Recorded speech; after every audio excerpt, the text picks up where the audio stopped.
Санкциите кои САД ги воведе кон руските нафтени компании нема да влијаат врз снабдувањето со нафтени деривати во земјава, но истите ќе предизвикаат промени врз берзанските цени. Ова е одговорот на регулаторната комисија за енергетика, откако синоќа САД одлучи да воведе санкции за руските компании Роснефт и Лукойл. Од регулаторна велат дека над 80% од увезената нафта е од Грција, но санкциите ќе влијаат врз берзанските цени, оти заедно со курсот на доларот се земаат во предвид при формирање на малопродажната цена.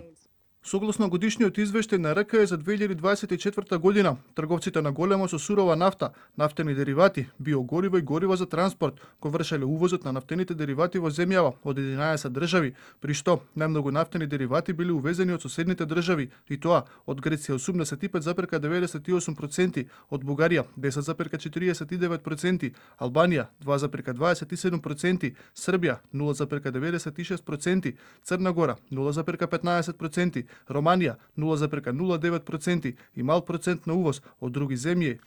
Лукойл во земјава е дел од Балканската меѓурегионална група на компании. Врши продажба на големо и мало на нафтени деривати, а во Македонија е присутна од 2005 година со над 40 бензински станици. Како санкциите ќе влијаат врз домашната економија, владата ќе даде одговор наредната недела.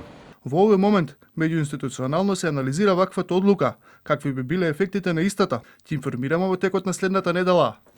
Официјално Софија веќе информираше за американските санкции. Најголемата нафтена компанија Лукойл Нефточим е дел од системот Лукойл Русија, која поседува над 50% од рускиот Лукойл, па затоа рафинеријата подлежи новите санкции, изјави бугарскиот премиер Росен Желјасков.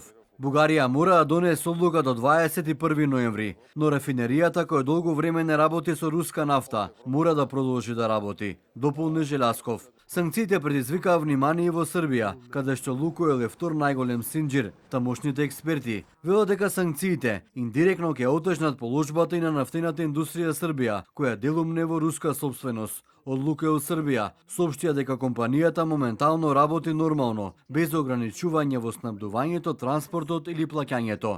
Во меѓувреме Кина, клучниот стратешки партнер на Русија, и го сврте грбот. 4 големи државни кинески нафтени компании повеќе не купуваат руска нафта по море, како одговор на новите американски санкции.